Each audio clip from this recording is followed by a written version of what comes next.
الحمد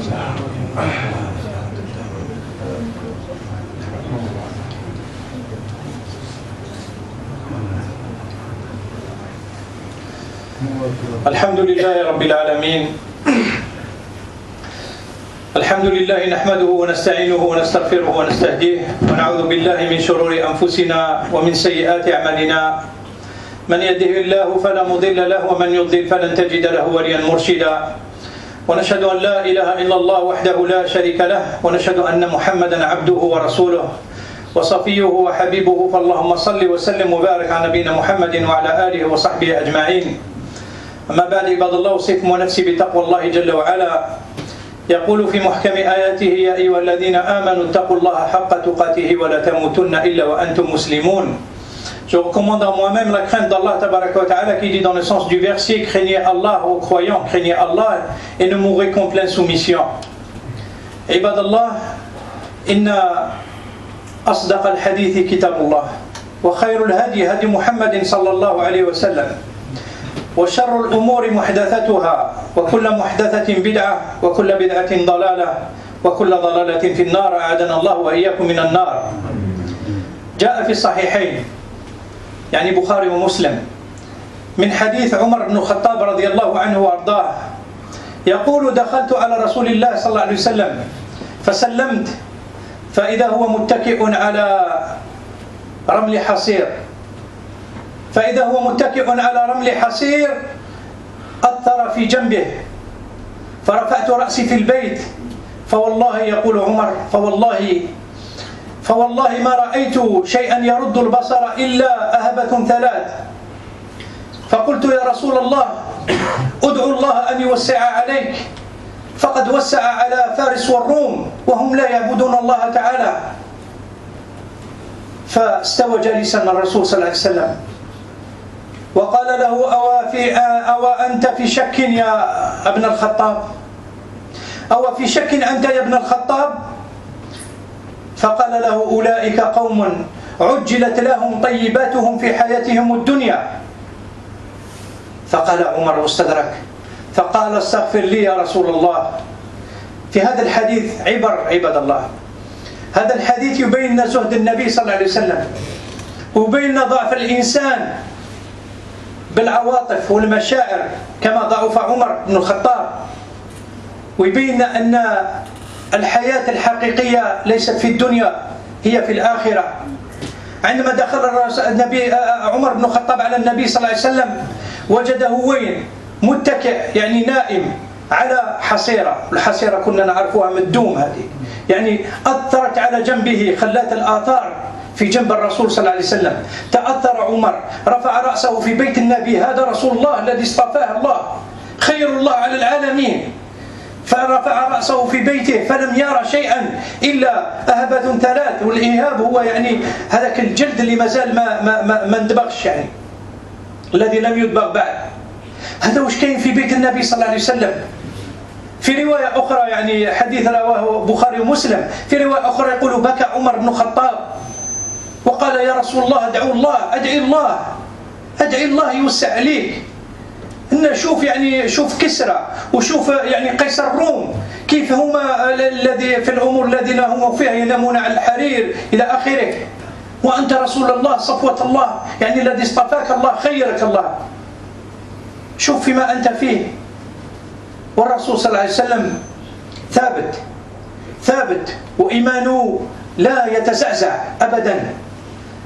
فرجع عمر، فرجعه إلى الطريق المستقيم، إلى طريق السداد. هل الله سبحانه وتعالى لا يستطيع أن يوسع على الرسول صلى الله عليه وسلم؟ خير رسول الله، باش تكونوا على بالكم، خير رسول الله صلى الله عليه وسلم. قيل له: أتريد أن تكون ملكا رسولا أو عبدا رسولا؟ فتوضع لله وقال: أريد أن أكون عبدا رسولا. نعم عباد الله. فقال له رسول الله صلى الله عليه وسلم: أو في شك أنت من الآخرة يا عمر؟ وفي رواية أخرى يقول له: أما يرضيك أن لهم الدنيا ولنا الآخرة؟ قالوا: أولئك قوم هذا الناس هذا القوم هذو ربي يجمع لهم كل حسنات تاعهم أعطاهم لهم في حياتهم الدنيا لأن عندهم حياة واحدة. فاسترجع عمر واستدرك وقال له يا رسول الله استغفر لله إني غلطت استغفر الله. Dans un hadith rapporté par les deux authentiques Bukhari et Muslim, d'après Omar ibn al-Khattab, le compagnon du prophète sallallahu alayhi wa sallam, l'ami intime du prophète sallallahu alayhi wa sallam, Omar ibn al-Khattab il est rentré voir le prophète sallallahu alayhi wa sallam et il a dit je suis rentré voir le prophète sallallahu alayhi wa sallam, je l'ai salué, je l'ai trouvé en train de dormir sur un tapis de sol tressé, un tapis tressé, que j'ai vu les traces du tapis sur le flanc du prophète sallallahu alayhi wa sallam. Il s'est pris de pitié pour le prophète sallallahu alayhi wa sallam. Et il a dit, Omar ibn Khattab, j'ai levé la tête dans la chambre. Il dit, par Allah, je n'ai pas vu quelque chose qui attire le regard si ce n'est 3 peaux de bêtes, non encore tannées, c'est-à-dire à l'état brut. Il n'y avait que ça dans la maison du prophète sallallahu alayhi wa sallam. Imaginez. Il lui a dit au messager d'Allah, demande à Allah d'élargir pour toi, de te donner de la richesse. Regarde, il a donné aux Perses et aux Byzantins, c'est-à-dire les Romains d'Orient. Il leur a donné ce qu'il leur a donné. Et pourtant, il n'adore pas Allah, le Très-Haut. Le prophète sallallahu alayhi wa sallam s'est assis, imperturbable. Il a regardé, il lui a dit, tu en doutes, ô Ibn al-Khattab? Tu en doutes? Il lui a dit, ceux-là, ce sont des gens à qui Allah a accordé tous leurs bienfaits dans la vie d'ici-bas. Omar ibn Khattab, quand il a entendu ça, il s'est remis en question et il lui a dit au messager d'Allah, implore le pardon d'Allah pour moi. Quels sont les enseignements à tirer de ce hadith? C'est que le prophète sallallahu alayhi wa sallam a vécu une vie modeste. C'est la meilleure vie qu'on peut avoir, c'est la vie modeste. On n'est pas mieux que lui, c'est Allah, il a choisi parmi toute l'humanité. Et Allah, il a fait choisir aussi. Il faudrait savoir que quand Allah, il lui a envoyé le message, il l'a transmis, il a envoyé comme messager, il lui a dit, tu veux être un roi messager ou un serviteur messager? Le prophète sallallahu alayhi wa sallam, il lui a dit, je préfère être serviteur messager par modestie. Il pouvait avoir, est-ce que Allah c'est difficile pour lui d'élargir pour son messager, de lui donner toutes les richesses de ce bas monde? Non, c'est pas difficile. Mais il lui a réservé tout ça dans l'au-delà. C'est pour ça que le prophète sallallahu alayhi wa sallam, il a recadré Omar ibn Khattab, il lui a dit, tu en doutes, tu doutes de l'au-delà, tu doutes de la récompense de là-bas. Dans un autre hadith, une autre version, ils disent que Omar ibn Khattab s'est pris d'affection pour le prophète sallallahu alayhi wa sallam. Quand il a vu comme ça les traces sur son plan, il n'y avait rien dans sa maison, il lui a dit au messager d'Allah, demande à Allah d'élargir pour toi. Il a pleuré. Et le prophète sallallahu alayhi wa sallam, il lui dit, pourquoi tu pleures? Il lui dit, demande à Allah d'élargir pour toi, au messager d'Allah. Et le prophète sallallahu alayhi wa sallam de lui répondre, ne te satisfais pas qu'ils ont le bas monde et nous aurons la dernière, l'au-delà. C'est dans la facilité, c'est dans la possibilité d'Allah d'élargir pour son messager. Mais il lui a réservé tout dans l'au-delà. Nous on est impatients. Nous on voit que le bas monde, on ne voit pas autre chose. C'est pour ça que Omar ibn Khattab au début, il s'est un peu pris par les sentiments et qu'il a demandé au prophète sallallahu alayhi wa sallam ça, mais quand le prophète sallallahu alayhi wa sallam lui a rappelé que Allah subhanahu wa ta'ala leur a avancé tous leurs biens dans ce bas monde, ils n'auront qu'une seule vie, c'est celle-là, vivez-la pleinement, mais vous n'aurez rien au haut. Alors il lui dit au messager d'Allah, implore le pardon d'Allah pour moi. Parce qu'il sait qu'il s'est trompé. عباد الله في هذا الحديث هدي للنبي صلى الله عليه وسلم هدي للنبي صلى الله عليه وسلم أن نتخذ هذه الدنيا دنيا فناء فانية ليست باقية وأن نملأ قلوبنا بالآخرة. نعم الله سبحانه وتعالى في آية يبين أطوار هذه الحياة الدنيا. الله سبحانه وتعالى يقول اعلموا أنما الحياة الدنيا لعب ولهو وزينة وتفاخر بينكم وتكاثر في الأموال والأولاد ويضرب مثل يقول كمثل غيث أعجب الكفار نباته ثم يهيج فتراه مصفرا ثم يكون حطاما وفي الآخرة وش كاين في الآخرة عباد الله؟ وفي الآخرة عذاب شديد ومغفرة من الله ورضوان وما الحياة الدنيا إلا متاع الغرور. متاع يغرنا به الشيطان. هذه هي الحياة الدنيا. الله سبحانه وتعالى يعطينا أطوار هذه الحياة في هذه الآية ويعطينا مثل، ضرب لنا أحسن مثل لنأخذ عن حياتنا، هو أنه المثل الذي الله سبحانه وتعالى يقول عنه، يقول أن الدنيا هذه ما هي إلا لعب ولهو وزينة يعني فانية، أمور تفنى، وتفاخر بينكم نتفاخر بعضنا بعض، وتكاثر في الأموال والأولاد إلى آخره. يقول كمثل غيث، والغيث هو الشتاء، المطر يعني الذي يأتي بعد القحط يعني بعد الجفاف. كمثل غيث أعجب الكفار نباته، يعني عندما يكون ينبت هذا بعد ما يطيح المطر، ينزل المطر وينوض الزرع. ناخذ مثال الزرع، يعني كل نبات عندما ينوض الزرع هذا نفرح به.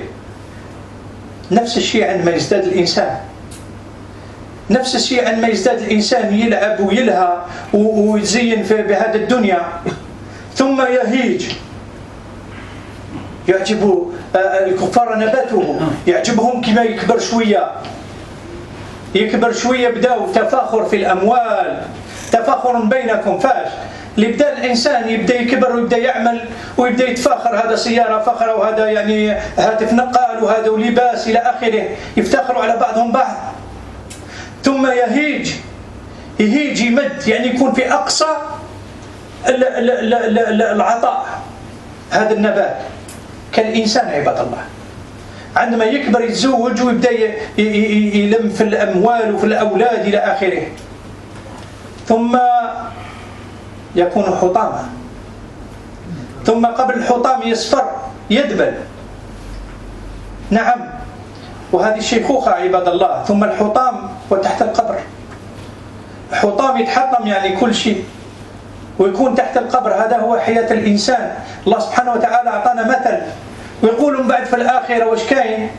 من بعدها كاين الآخرة ما عندكش الاختيار، أنت لا أنا لا أي إنسان.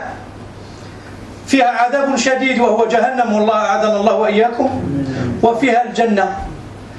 يقول ومغفرة من الله ورضوان، يرضى عليهم الله، اللهم اجعلنا من المرضيين يا رب العالمين. ويقولنا ويأكد لنا أن الحياة الدنيا إلا متاع الغرور، فلا يغرنكم بالله الغرور عباد الله. Dans la guidance du prophète sallallahu alayhi wa sallam concernant le hadith que je venais de citer tout à l'heure, c'est-à-dire qu'il nous oriente que ce bas monde ne représente rien, c'est juste une jouissance temporaire, une jouissance qui va se faner, qui va se terminer, c'est éphémère. Mais la chose la plus durable, c'est dans l'au-delà, parce que c'est la vie éternelle et les biens sont durables et meilleurs. Oui, Allah subhanahu wa ta'ala, dans un exemple, il nous relate les étapes de la vie d'une personne. Il nous montre ce que c'est que la vie de ce bas monde, comment Allah subhanahu wa ta'ala l'a créé pour nous, comment il la voit, comment il a l'essence même de cette vie. Il nous montre les étapes de la vie de chacun d'entre nous. Et il nous donne un exemple infaillible. Il dit dans le sens du verset que la vie présente est un jeu, amusement, parure vaine, et c'est un concours d'orgueil entre vous, c'est une course à l'orgueil, et que aussi c'est une façon que pour vous de chercher à accumuler les richesses et les enfants. Oui, et il donne un exemple, c'est comme l'exemple d'une pluie. Elle est pareille à une pluie qui, la végétation qui en vient après sublime les cultivateurs. Ensuite elle jaunit.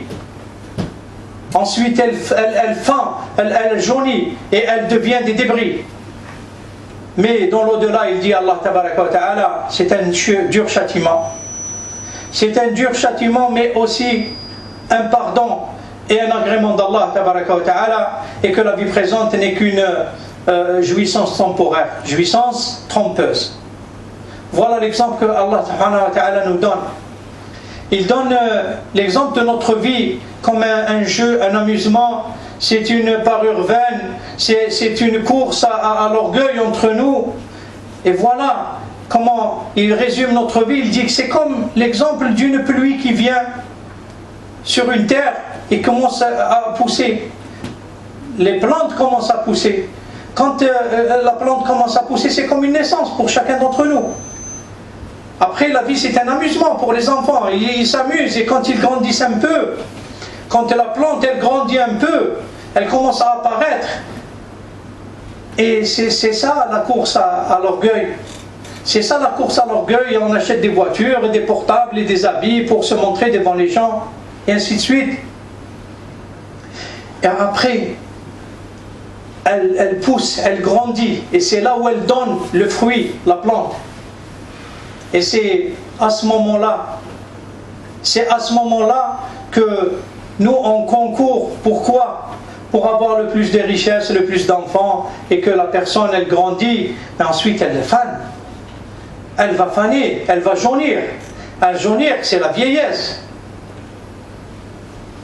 Après elle deviendra des débris. Sous la terre, c'est la tombe. Et c'est pour ça qu'Allah tabaraka wa ta'ala il dit, et dans l'au-delà, qu'est-ce qui nous attend? Il y a deux choses. Ou c'est un dur châtiment, et c'est l'enfer qu'Allah nous en préserve, ou bien c'est le paradis. Parce qu'Allah il dit, et aussi un pardon d'Allah et un agrément. Un pardon et un agrément d'Allah. Allah fasse qu'on soit parmi ces gens-là. Et c'est ça la vie. Il dit que la vie présente, c'est-à-dire c'est une jouissance trompeuse. Que le trompeur ne nous trompe pas, mes frères.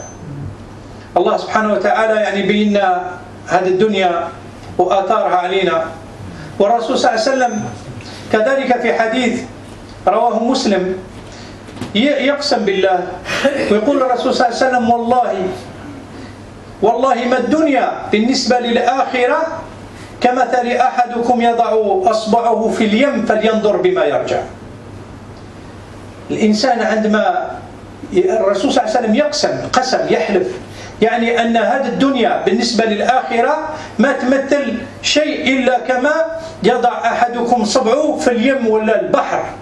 انظر بما يرجع. واش ترجع أنت كي توضع صبعك في البحر وتخرجه؟ واش قطرة؟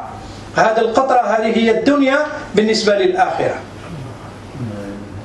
هذه هي. فلينظر أحدكم بما يرجع. ترجع بقطرة. بالنسبة لي محيط تاع الآخرة. كانوا عباد الله الصحابة يقتدون بالنبي صلى الله عليه وسلم ويعلمون كما قال تعالى أن الآخرة خير وأبقى. ويعلمون أن الرسول صلى الله عليه وسلم كان يقول يعني في الحديث متفق عليه لا عيش إلا عيش الآخرة. وكانوا يعملون ويكسبون الأموال ولكن هذه الأموال كانت في أيديهم عباد الله والآخرة في قلوبهم. احنا انقلبت الأمور عمرنا قلوبنا بالدنيا حتى ما بقاش مكان للآخرة. والله سبحانه وتعالى يقول لك وابتغي فيما أتاك الله الدار الآخرة ولا تنسى نصيبك من الدنيا. عندك حق في هذه الدنيا كما كانوا يعملوا الصحابة ويكسبوا هذاك الكسب يجعلوا في يدهم هم اللي يتحكموا فيه يعني يستعملوا باش يكسب الحسنات وباش يرفع درجاته عند الله. ماهوش باش كما احنا باش نخبيوه باش نكسبوا باش نبينوا على الناس إلى آخره. والله سبحانه وتعالى أمر يقول وابتغي فيما أتاك الله الدار الآخرة. واش أعطاك ربي كل واحد واش أعطاه له العقل ولا المال ولا الآخرة ولا القوة. ابتغي في ذلك الدار الآخرة ولا تنسى نصيبك من الدنيا. ماهوش ممنوع باش تعيش حياتك ماهوش ممنوع باش تكسب ولكن ممنوع تنسى وينك رايح. Donc le prophète sallallahu alayhi wa sallam aussi dans un autre hadith après le verset qu'on a vu il nous montre aussi l'intérêt ou l'importance de ce bas monde. il dit dans le hadith rapporté par Muslim que par Allah, il jure, le prophète sallallahu alayhi wa sallam, il dit par Allah que la vie de ce bas monde, c'est comme si que l'un de vous il met son doigt dans la mer et qu'il regarde avec ce quoi il en ressort. C'est-à-dire, il nous donne l'exemple que ce bas monde, par rapport à l'au-delà, il représente ce que notre doigt récolte de la mer quand on le plonge dans la mer et on le fait ressortir. Qu'est-ce qu'on aura? Une goutte? C'est cette goutte-là qui représente la vie d'ici-bas par rapport à l'au-delà. Il nous donne à travers ce hadith l'importance. Vous savez que les compagnons du prophète sallallahu alayhi wa sallam s'inspiraient du prophète sallallahu alayhi wa sallam. Il écoutait le prophète sallallahu alayhi wa sallam et il essayait de comprendre ce qu'il est en train de leur dire. Il savait pertinemment que Allah subhanahu wa ta'ala, comme il l'a dit dans le verset, dans le sens du verset, que l'au-delà est meilleur et plus durable. Et il savait que le prophète sallallahu alayhi wa sallam avait pour habitude de dire, comme rapporté par un hadith unanimement reconnu authentique, il disait qu'il n'y a pas de vie que la vie de l'au-delà. C'est pour cela qu'il travaillait, qu'il accumulait de l'argent, qu'il accumulait des richesses. Mais leurs richesses étaient dans leurs mains, pas dans leur cœur. Dans leur cœur, il y avait l'amour de l'au-delà. L'amour de rencontrer Allah, l'amour d'avoir une place meilleure. C'est ça. Nous, maintenant, c'est l'effet inverse qui s'est produit. Nous, on a tellement rempli notre cœur de ce bas monde qu'il n'y a pas de place pour l'au-delà dans nos cœurs. Et c'est ça notre malheur. Alors que Allah subhanahu wa ta'ala nous dit dans le sens du verset, et cherche à obtenir, cherche à gagner avec ce que t'a donné Allah la dernière demeure. Et n'oublie pas de prendre ta part dans ce bas monde. Certes, on a une part, c'est pas interdit de bien vivre, de bien manger, de se promener, de s'habiller. Ce qui est interdit, c'est d'oublier, là on va aller. C'est ça le plus important, ibadallah. أسأل الله تبارك وتعالى أن يوفقنا لما يحب ويرضى. اللهم اجعل القرآن ربيع قلوبنا وذهاب همنا وجلاء همومنا يا أرحم الراحمين يا رب العالمين. نفعني الله وإياكم بالقرآن العظيم وما جاء فيه من الآيات والذكر الحكيم وبسنة نبيه الكريم. أقول قولي هذا واستغفر الله العظيم لي ولكم ولسائر المؤمنين فاستغفروه إنه هو الغفور الرحيم.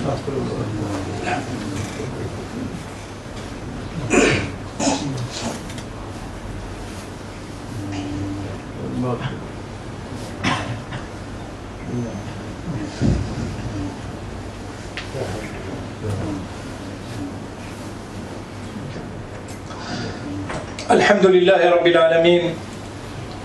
الحمد لله الذي هدانا لهذا وما كنا أن نهتدي لولا أن هدانا الله. الحمد لله نحمده ونستعينه ونستغفره ونشهد أن لا إله إلا الله وحده لا شريك له ولي الصالحين ونشهد أن محمدا عبده ورسوله صادق الوعد الأمين أدى الأمانة وبلغ الرسالة ونحن على ذلك من الشاهدين. فاللهم صل وسلم وبارك على نبينا محمد وعلى آله وصحبه أجمعين. أما بعد عباد الله أوصيكم ونفسي بتقوى الله جل وعلا وأن نجعل في قلوبنا الدنيا الباقية وليست الدنيا الفانية، الحياة التي لا تفنى وهي عند الله جل وعلا، وأن نبتغي إلى ذلك سبيلا.